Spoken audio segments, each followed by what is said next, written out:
అందరికీ శరార్థులు. పెన్నుతో మీకు మంచి సోపతుందా? తెలంగాణ యాసలో ముచ్చట్లు రాయడం మీకు తెలుసా? మీలాంటోళ్ళని ఎత్తుకుతుంది మా క్యూ న్యూస్. మరి ఆలస్యం చేయకుండా మాకు ఫోన్ చేయండి. 8688926084.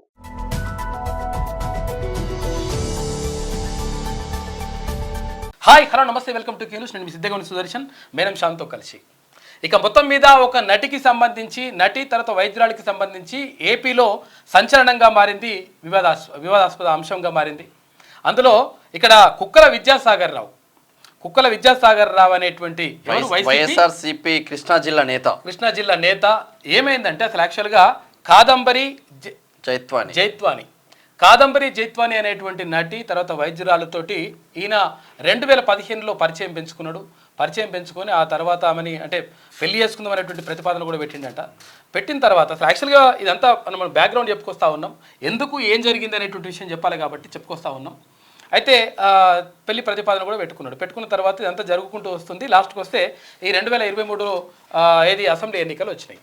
అసెంబ్లీ తర్వాత పార్లమెంట్ ఎన్నికలు వచ్చిన తర్వాత అప్పటికే పెళ్లి చేసుకుంటామని చెప్తే ఇప్పుడు పెళ్లి చేసుకోండి అని చెప్పేసి ఆమె అంటే ఒత్తిడి ప్రతిపాదన తీసుకొచ్చింది. అయితే ఆ కుక్కల విద్యాసాగర్ రావుకి అప్పటికే అంటే గతంలోనే ఆయనకు పెళ్ళైన తర్వాత కొన్ని రోజులకే 14 నెలలకే ఆయన భార్య వదిలేసి వెళ్ళిపోయింది. ఆ తర్వాత చాలా మంది అమ్మాయిలతోటి ఆయనకు సంబంధాలు ఉన్నట్టుగా కూడా ఆమె ఆరోపిస్తూ ఉంది.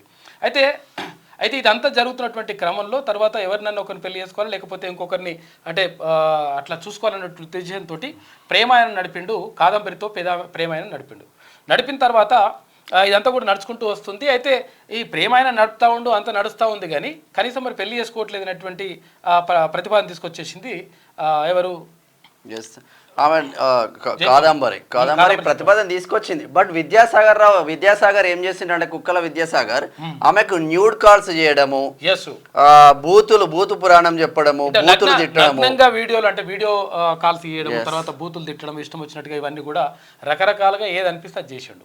తర్వాత పెళ్లి చేసుకోమంటే లేదు ఇప్పుడు ఎలక్షన్స్ ఉన్నాయి, ఈ ఎలక్షన్ టైంలో ఒకవేళ పెళ్లి చేసుకుంటే నాకు దెబ్బ పడుతుంది కాబట్టి కెరియర్ని దృష్టిలో ఉంచుకొని నువ్వే అర్థం చేసుకోవాలని చెప్పేసి అన్నాడు. కాకపోతే ఒత్తిడి తెస్తే ఆ తర్వాత ఏం చేసిండ్రు, ఒకవేళ ఇప్పుడు ఈ కాదంబరి వినేటట్టు లేదు, ఉల్టా అయ్యేటట్టుంది, ప్రాబ్లం అంతా టికెట్కే అని చెప్పేసి అప్పుడు కాదంబరితో పాటు కాదంబరి తల్లిదండ్రులు ఆశా జైత్వాని తర్వాత వాళ్ళ తండ్రిని కూడా తీసుకుని, తండ్రి పాపము నావీ ఎక్స్ సర్వీస్ మెన్, మంచి కుటుంబం అసలు యాక్చువల్గా వాళ్ళు. అయితే వాళ్ళని తీసుకొచ్చేసి వాళ్ళకు పైన అక్రమ కేసులు పెట్టేసి అక్కడ ముంబైలో కేసులు పెట్టి తర్వాత ఏపీకి తీసుకొచ్చి ఏపీలో క్రాంతి రాణా అనేటువంటి సిపి ఉండే, ఆ క్రాంతి రాణా తర్వాత ఐపీఎస్ వీళ్ళందరూ కూడా లంగకథలు పడేసి, నిజంగా చెప్పాలంటే అసలు యాక్చువల్గా ఇష్టం వచ్చినట్టుగా పెట్టడానికి చట్టం చేతిలో తీసుకోవడానికి వీల్లేదు. కాకపోతే ఏంటంటే ఇక వీళ్ళు వైసీపీ ఎట్లా చెప్తే అట్లా ఇని మొత్తం ఆగమాగం చేసేసి నాశనం చేసి వాళ్ళపైన అక్రమ కేసులు పెట్టిండ్రు. చంద్రబాబునే అంటే గతంలో ముఖ్యమంత్రిగా పనిచేసిన చంద్రబాబు పైనే కేసులు పెట్టినా మీరు పెద్ద లెక్క అని చెప్పేసి వాళ్ళపైన ఇష్టం వచ్చినట్టుగా మాట్లాడి వాళ్ళపైన కేసులు పెట్టేసి భయభ్రాంతులకు గురి చేసిండ్రు. అంటే ఒక పరిస్థితుల్లో నెలసరి వచ్చే టైంలో కూడా అంటే మంత్ పీరియడ్ టైంలో కూడా కనీసం ఆవిడ ప్యాడ్స్ కూడా ఇవ్వకుండా రకరకాలుగా ఇబ్బంది పెట్టేసిండ్రు, రకరకాలుగా అవి చేసిండ్రు అని చెప్పేసి కాదంబరి చెప్తా ఉంది. అయితే ఇప్పుడు పోలీస్ అధికారులకు తర్వాత రాష్ట్ర హోంమంత్రికి తర్వాత అందరికీ కూడా చెప్పడానికి వాళ్ళ తల్లిదండ్రులు కూడా వస్తున్నట్టుగా తెలుస్తూ ఉంది, కాదంబరి తల్లిదండ్రులు. ఎందుకంటే వైఎస్ఆర్సీపీ ప్రభుత్వం పడిపోయింది, తర్వాత 11 సీట్లకే పరిమితం అయిపోయింది. ఈ నేపథ్యంలో ఇప్పుడు కూటమి ప్రభుత్వం అంటే ఎన్డీఏ వాళ్ళ కేసులతో అయిపోయిందా అంటే కేసులు పెట్టిళ్ళు, ముంబైలో కేసులు పెట్టి, ఇక్కడ విజయవాడ ఇబ్రహీంపట్నంలో కేసులు పెట్టిళ్ళు, ముంబైలో కేసులు పెట్టిళ్ళు, ముంబై నుంచి వాళ్ళని విమానంలో తీసుకొచ్చి అరెస్ట్ చేసి, సరే తీసుకొచ్చిన తర్వాత ఏం చేస్తారు, సరే ఎంక్వైరీ ఇటువంటి పరిస్థితి చూడాలి. కాకపోతే ఏం చేసిందంటే రిమాండ్ చేసిండ్రు, ఆ బిడ్డ 30 రోజుల పైచిలకు జైల్లో పెట్టేసిండ్రు. అంటే అక్రమ కేసులు పెట్టేసి నిజంగా అసలు యాక్చువల్గా ఈ ఐపీఎస్ ఆఫీసర్లు ఎవడవుతున్నారో వాడిని తీసుకొచ్చేసి వాడిని సస్పెండ్ చేసి వారిపైన కేసులు పెట్టేసి వాళ్ళని అటెంప్ట్ మర్డర్ కింద లేకపోతే రేప్ కేసులు పెట్టి లోపలేయాలి ఇటువంటి దొంగల్ని.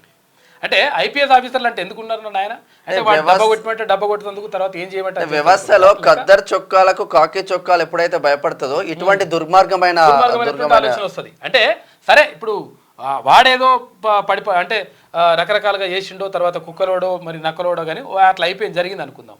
కానీ మీకేం పుట్టింది మరి?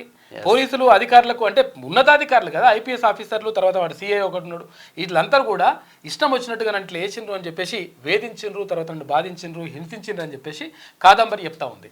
అంటే అసలు యాక్చువల్ ఇంకో విషయం ఏంటంటే ఇక్కడనే కాదు, ముంబైలో ఉన్నటువంటి తల్లిదండ్రులపైన కేసులు పెట్టడం, ముంబై నుంచి విమానంలో తీసుకురావడం, ఇక్కడ కేసులు పెట్టడం, ఏపీలో కేసులు పెట్టడం, వాళ్ళని జైల్లో వేయడమే కాకుండా వాళ్ళ తమ్ముడు వాళ్ళ సోదరుడు వేరే దేశంలో అరబ్ కంట్రీస్ లో ఉన్నటువంటి సోదరుడి పైన కూడా వాని మీద కేసులు పెట్టి అతని మీద కూడా కేసులు పెట్టేసి ఇష్టం వచ్చినట్టుగా వేధించారు. అంటే ఈ కాదంబరికి సంబంధించినటువంటి ఇష్యూలో అంటే గత ప్రభుత్వంలో కొంతమంది అసలు యాక్చువల్గా అందరూ కాదు, నిజంగా చెప్పాలంటే కొంతమంది నిజాయితీ కూడా ఉండొచ్చు, మనం అందరినీ కూడా అనడానికి వీల్లేదు. కాకపోతే ఏంటంటే కొంతమంది ఇష్టం వచ్చినట్టుగా అరాచకాలు సృష్టించి ఇక అధికారం చేతిలో ఉంది కదా అని చెప్పేసి ఇష్టం వచ్చినట్టుగా ప్రవర్తించి తర్వాత ఇష్టం వచ్చిన అక్రమ కేసులు పెట్టించేసి పోలీసులు కూడా తొత్తులుగా చేసుకొని మొన్నోడు పోలీసులు ఉన్నారు ఈ బృందం ఏదో ఎమ్మెల్యే భార్య బర్త్డే అయితే అందరూ పోయి మొత్తం కేకులు కట్ చేయించిండ్రు. ఇటువంటి లంగకథలన్నీ అవసరం లేదు.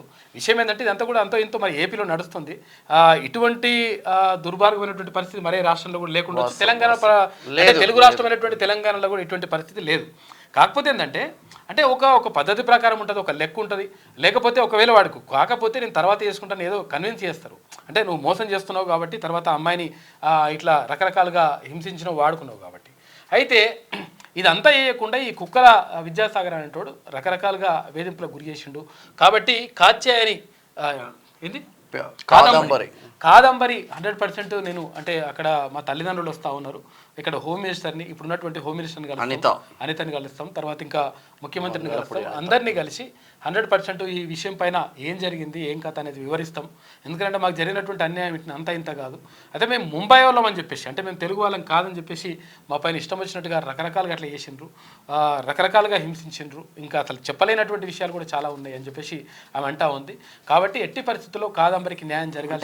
అధికారంలో ఉంటే రాజకీయ నాయకుడు ఏ అమ్మాయి పైన కన్నేయొచ్చు, ఏ అమ్మాయి పైన ఇష్టం కేసులు పెట్టొచ్చు, వాళ్ళ తల్లిదండ్రుల మీద కేసులు పెట్టొచ్చు అని ఏ చట్టం చెప్పిందిరా మీకు?